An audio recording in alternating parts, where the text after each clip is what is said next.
बच्चों, आज इस हिंदी के वीडियो में सभी का स्वागत है। और आज हम लोग भारत की खोज जो कक्षा 8 की हिंदी की पूरक पुस्तक है उसके 6ठे अध्याय की समाप्ति की ओर हैं। और इसकी व्याख्या पूरी होने के बाद हम लोग इसके प्रश्नों का कुछ प्रश्न और उसका उत्तर लिखेंगे। तो यहाँ पे हम लोगों ने इससे पहले पढ़ा था कि अलीगढ़ कॉलेज में सर सैयद खां से यहाँ पे आज़ाद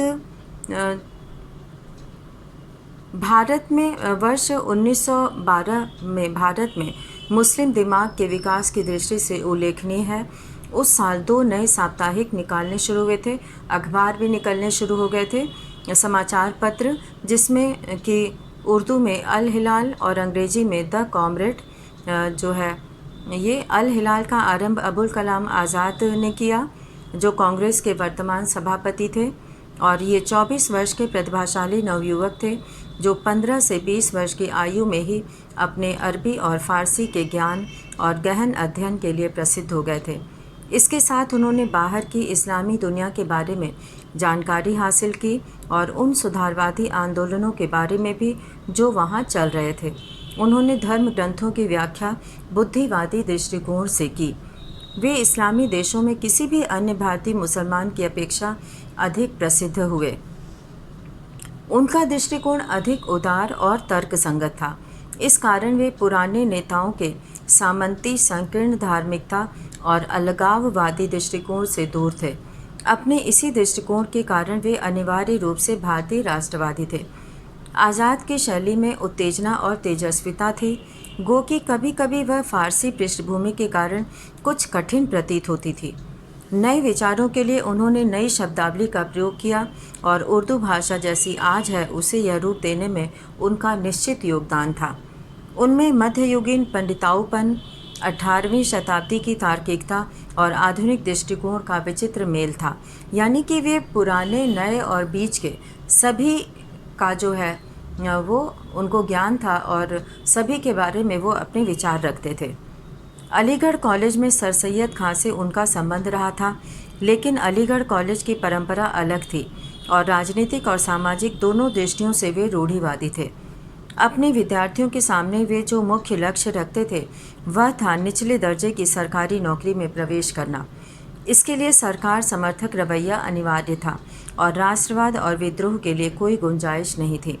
अलीगढ़ कॉलेज का समुदाय अब नए मुसलमान बुद्धिजीवियों का नेतृत्व कर रहा था और कभी कभी प्रकट रूप से, पर अधिकतर पर्दे के पीछे से लगभग हर मुस्लिम आंदोलन को प्रभावित करता था।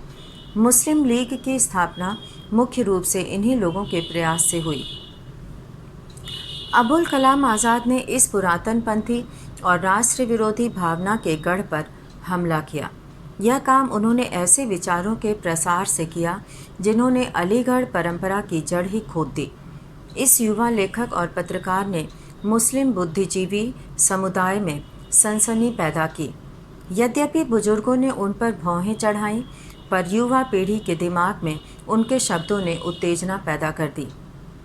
तो इस तरह से अब जो है तिलक और गोखले की क्या भूमिका रही, इनके बारे में हम लोग जानेंगे।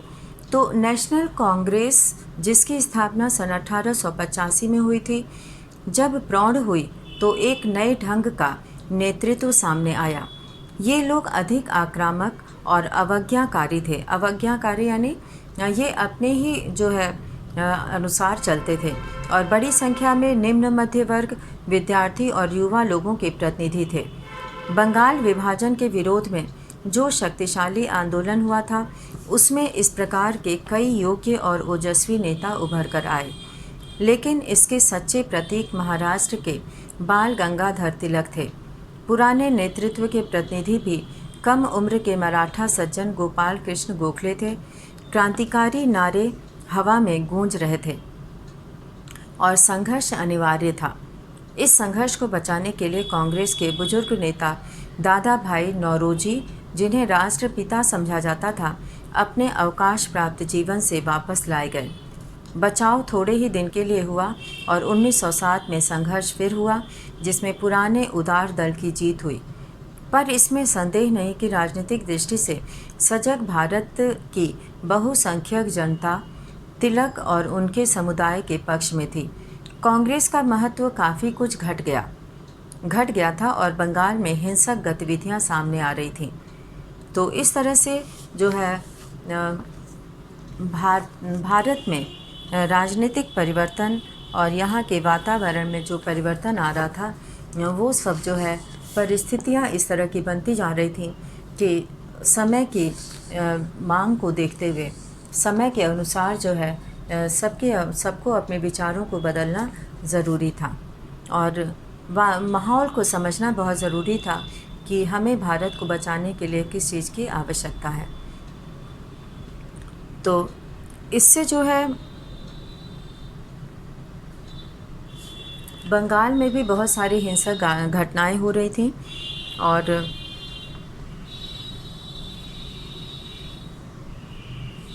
अबुल कलाम आज़ाद ने पुरातनपंथी और राष्ट्र विरोधी भावना के गढ़ पर हमला किया, जिससे बुजुर्ग नाराज़ हुए पर युवा पीढ़ी में उत्तेजना भर चुकी थी। तो युवाओं को जगाना बहुत ज़रूरी था क्योंकि यह सैनिक विद्रोह के अलावा जन आंदोलन भी धीरे धीरे रूप लेता जा रहा था और अंग्रेज़ों ने इसका दमन भारतीयों की सहायता से किया था। तो इस तरह से जो है हिंदुओं और मुसलमानों में बहुत सारे सुधारवादी आंदोलन होने लगे थे। तो अब जो है यहाँ पर हम लोग कुछ प्रश्न करेंगे और इन प्रश्नों में जो है सबसे पहला प्रश्न है कि अंग्रेज़ों का लक्ष्य क्या था। तो यहाँ पे हम लोग देखेंगे कि अंग्रेज़ों का लक्ष्य क्या था।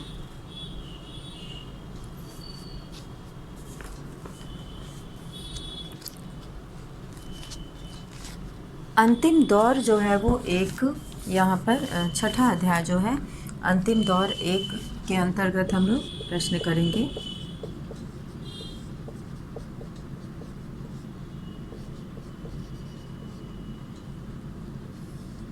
और इसके अंतर्गत हम लोग पहला प्रश्न करेंगे। तो प्रश्न एक हम लोग यहाँ लिखेंगे और प्रश्न एक है कि अंग्रेज़ों का लक्ष्य क्या था। तो यहाँ पे हम लोग शुरू करेंगे, अंग्रेज़ों का लक्ष्य क्या था।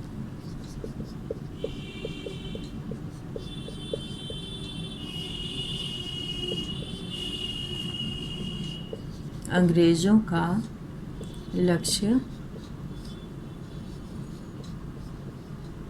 क्या था।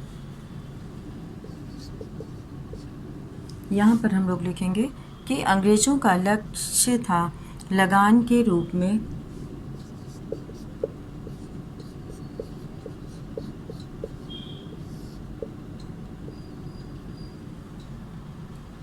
अंग्रेज़ों का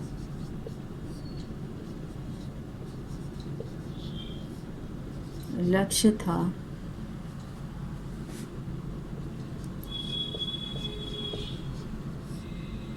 लगान के रूप में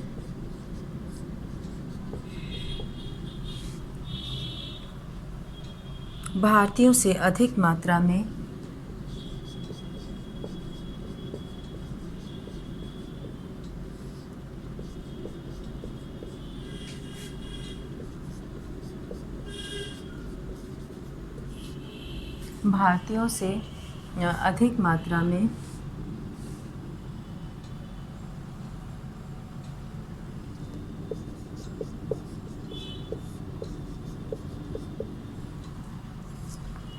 टैक्स वसूलना और मुनाफा कमाना। टैक्स वसूलना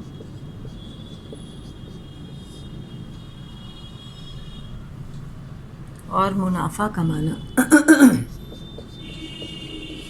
और मुनाफा कमाना। तो यहाँ पर अंग्रेज़ों का लक्ष्य क्या था। अंग्रेज़ जो है यहाँ पर अपने जो है खजाने को भरना चाहते थे और उनका लक्ष्य था लगान के रूप में भारतीयों से अधिक मात्रा में टैक्स वसूलना और मुनाफा कमाना। तो इस तरह से जो है किसानों की दशा जो है वो बहुत अच्छी नहीं थी। अब यहाँ पर है दूसरा, कैपिटेशन चार्ज क्या था। तो कैपिटेशन चार्ज जो है वो इंग्लैंड में ब्रिटिश सेना के एक हिस्से का प्रशिक्षण खर्च भारत को उठाना पड़ता था। इसे कैपिटेशन चार्ज कहा जाता था। ये लोग किसी न किसी रूप में भारत से जो है वो लिया करते थे धन, और इस तरह से वो कोई ना कोई नियम बनाते थे जिसके तहत भारत को देना पड़ता था। तो अब यहाँ पे हम लोग दूसरा प्रश्न करेंगे। प्रश्न 2,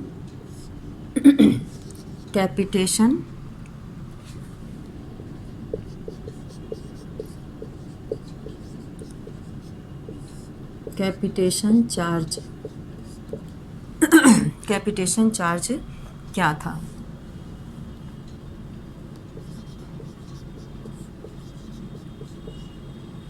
कैपिटेशन चार्ज क्या था। इंग्लैंड में ब्रिटिश सेना के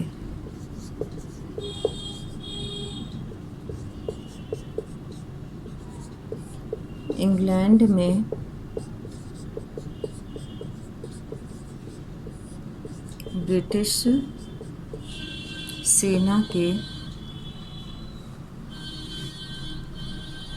एक हिस्से का प्रशिक्षण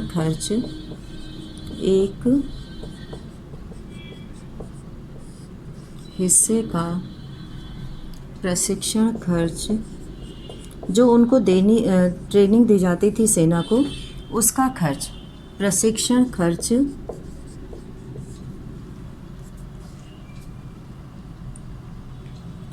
भारत को उठाना पड़ता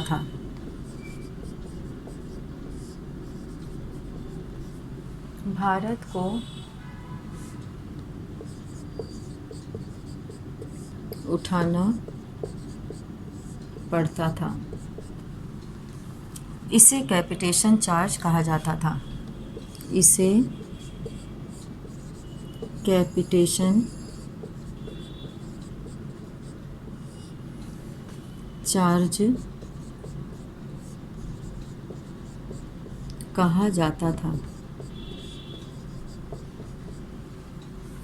तो इसमें जो है सेना के प्रशिक्षण का एक हिस्से का खर्च भारत को उठाना पड़ता था। और अब हम लोग यहाँ पर अगला प्रश्न लेंगे कि शिक्षा का विरोध करने वाले अंग्रेज़ों को भारत में शिक्षित क्यों करना पड़ा।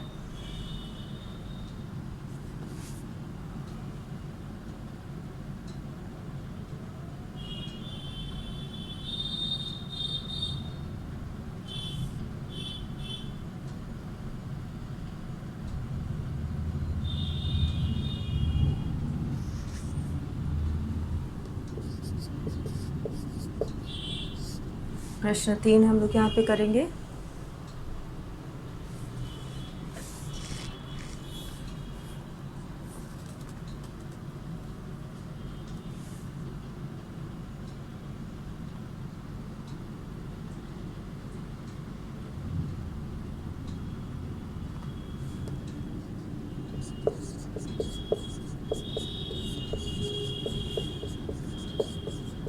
शिक्षा का विरोध करने वाले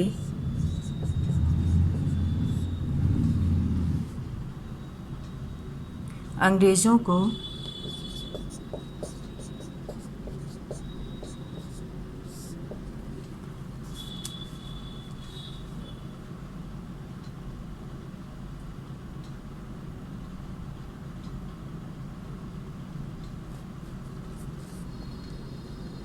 शिक्षा का विरोध करने वाले अंग्रेज़ों ने भारत में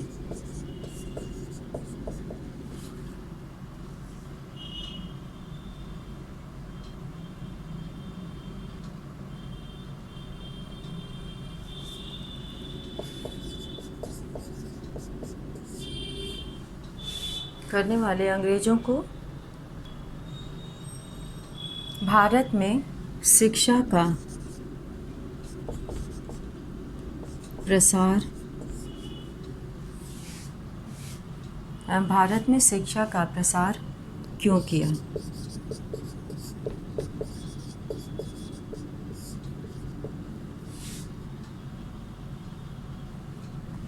तो इस तरह से यहाँ पर शिक्षा का प्रचार नहीं करना चाहते थे अंग्रेज, लेकिन उन्होंने भारत में लोगों को शिक्षित करना शुरू किया, क्योंकि ये उनके लिए जो है बहुत ज़रूरी था, क्योंकि उन्हें भी ऐसे पढ़े लिखे लोगों की आवश्यकता थी जो कि उनके कामों में जो है हाथ बटा सके।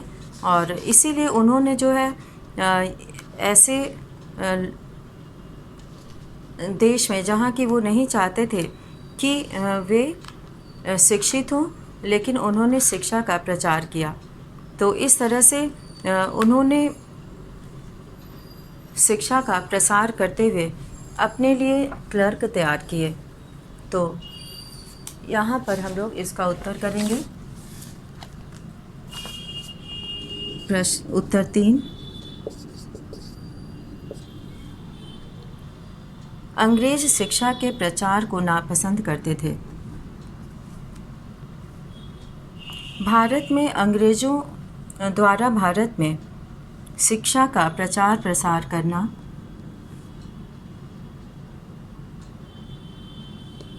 अंग्रेज शिक्षा के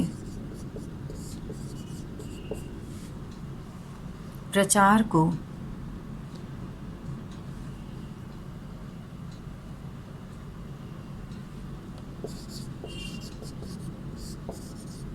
नापसंद करते थे।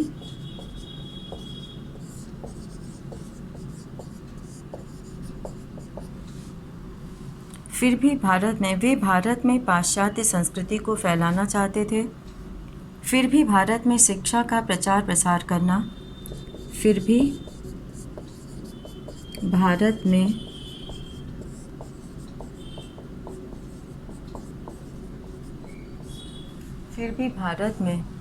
शिक्षा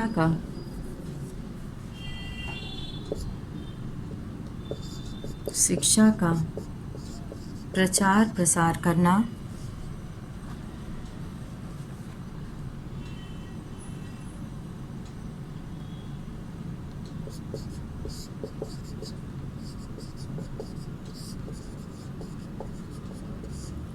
उनकी मजबूरी रही।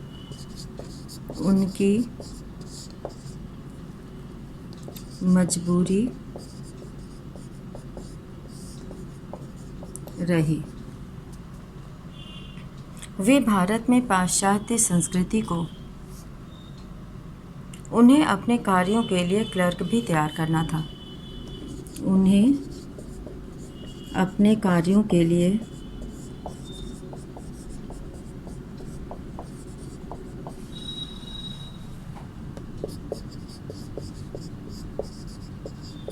क्लर्क भी तैयार करना था।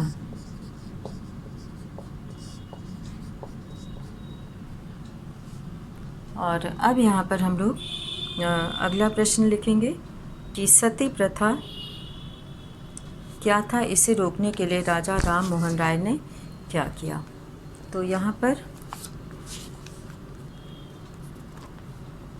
सती प्रथा हम लोग ऊपर लिखेंगे इसका आंसर।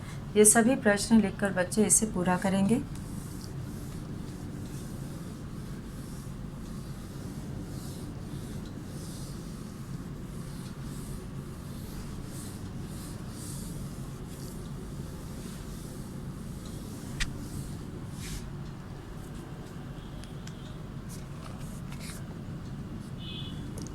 प्रश्न 4,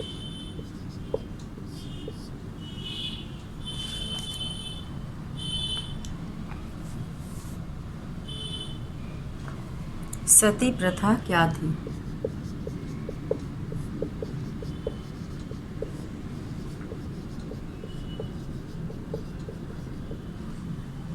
रोकने के लिए सती प्रथा क्या थी, इसे रोकने के लिए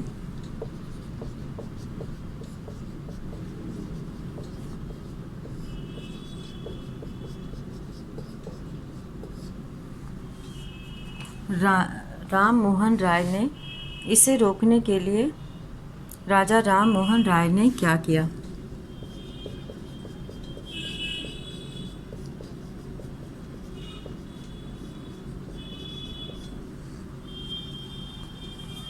इसे रोकने के लिए राजा राम मोहन राय ने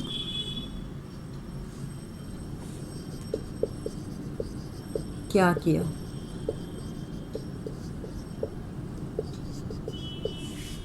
इसका उत्तर है सती प्रथा पुराने समय की एक कुरीति थी। सती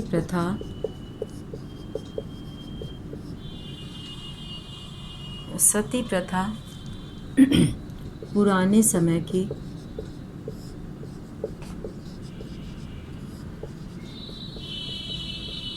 एक कुरीति थी, बुरा रिवाज, जिसमें पति की मृत्यु होने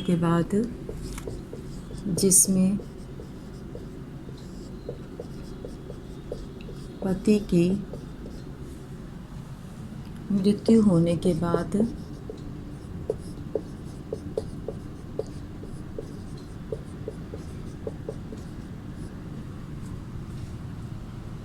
स्त्री को भी जला दिया जाता था।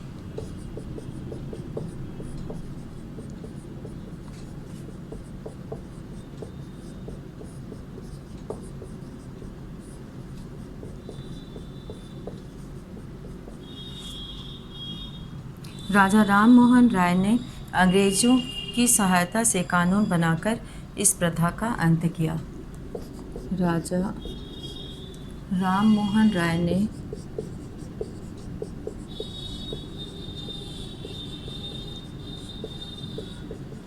अंग्रेजों की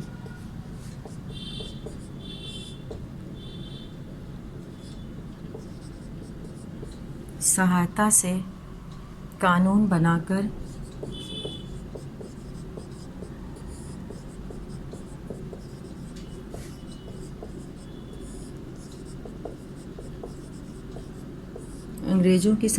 कानून बनाकर इस प्रथा का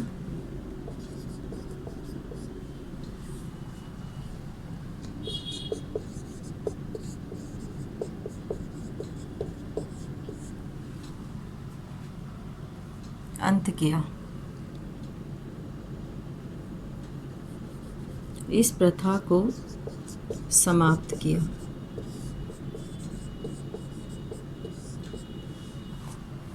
तो इस तरह से यहाँ पर सती प्रथा का अंत हुआ।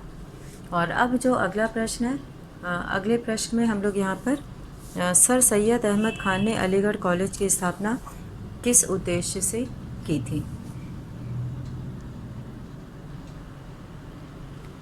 अब यहाँ पर हम लोग 5वां प्रश्न लिखेंगे और 5वां प्रश्न है,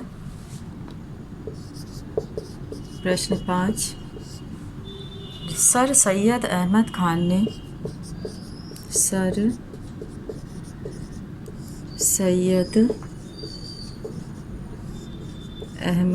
ने अलीगढ़ कॉलेज की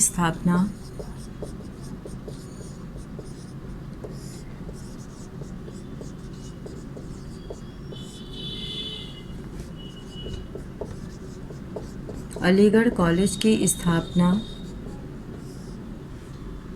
किस उद्देश्य से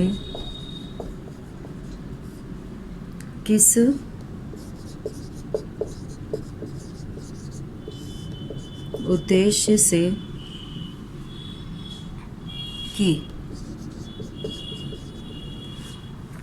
अब इसका उत्तर है सर सैयद अहमद खान ने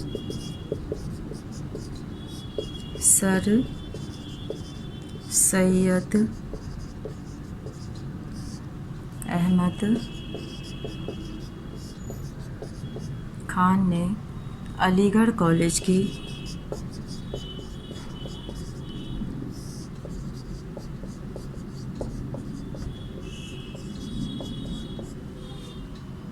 स्थापना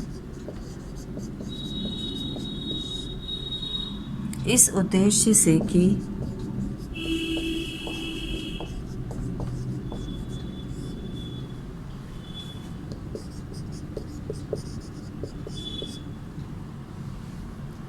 ताकि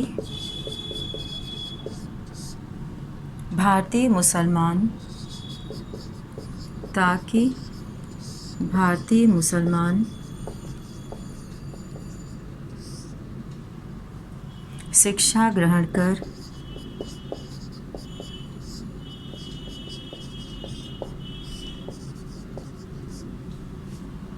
अंग्रेज सरकार द्वारा प्रदत्त अंग्रेज सरकार द्वारा प्रदत्त नौकरियां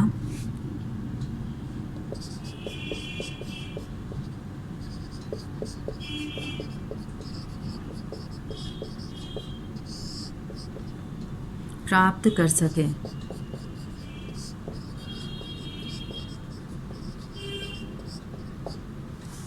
तो इसलिए अलीगढ़ कॉलेज की स्थापना की गई। और अब यहाँ पर एक प्रश्न है, तिलक और गोखले कैसे आंदोलनकारी थे? तो यहाँ पर हम लोग ऊपर लिखेंगे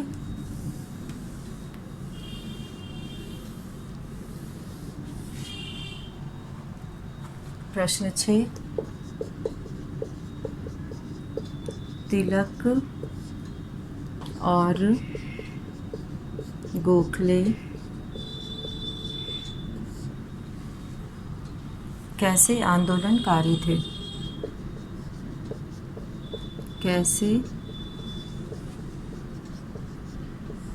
आंदोलनकारी थे? तो तिलक और गोखले उत्तर है यहाँ पर। तिलक और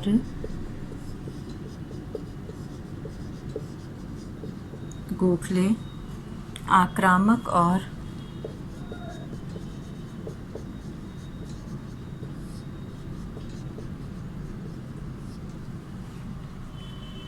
अवज्ञाकारी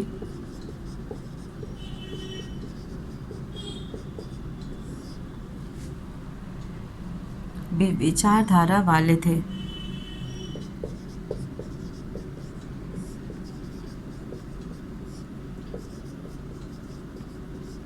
अवज्ञाकारी विचारधारा वाले थे। वे गरम दल के प्रभावी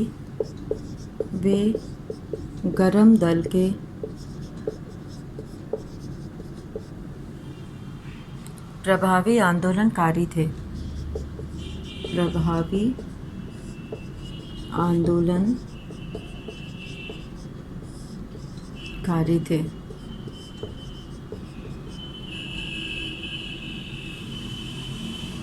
वे अपनी मांग अनुरोध से नहीं, वे अपनी मांग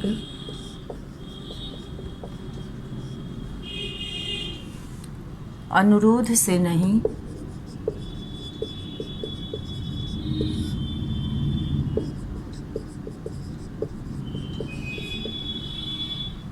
बल्कि छीन कर लेना चाहते थे। बल्कि छीन कर लेना चाहते थे। तो इस तरह से तिलक और गोखले, बाल गंगाधर तिलक और बाल कृष्ण गोखले, ये जो है ये जानते थे कि अंग्रेज जो है अपने कानून से और अपने नियम से भारतीयों को जो है वो गुलाम बनाए हुए हैं और ये हमारा अधिकार है और इसे कोई जो है हमें देने से रोक नहीं सकता। तो इस तरह से तिलक और गोखले दोनों ही बहुत ही आक्रामक और अवज्ञाकारी थे। ये बहुत ज़्यादा नियम कानून को नहीं मानने वाले थे और ये गरम दल के प्रभावी आंदोलनकारी थे और वे अपनी मांग अनुरोध से नहीं बल्कि छीन कर लेना चाहते थे। तो सभी बच्चे ये जितने भी प्रश्न 6 प्रश्न अध्याय 6 से कराए गए हैं तो इसे सभी अपनी कॉपी में पूरा करेंगे, प्रश्न लिखकर पूरा करेंगे और इस पाठ को अच्छे से पढ़ेंगे और इस पाठ के माध्यम से बहुत सारे इतिहास की जो रूपरेखा है हमारे सामने प्रस्तुत होती है और बहुत कुछ समझने को मिलता है। तो आज के इस हिंदी के वीडियो में हम लोग पाठ 6 और उसमें कुछ प्रश्नों को किया। तो इसी के साथ आज का ये वीडियो यहीं समाप्त करते हैं। धन्यवाद।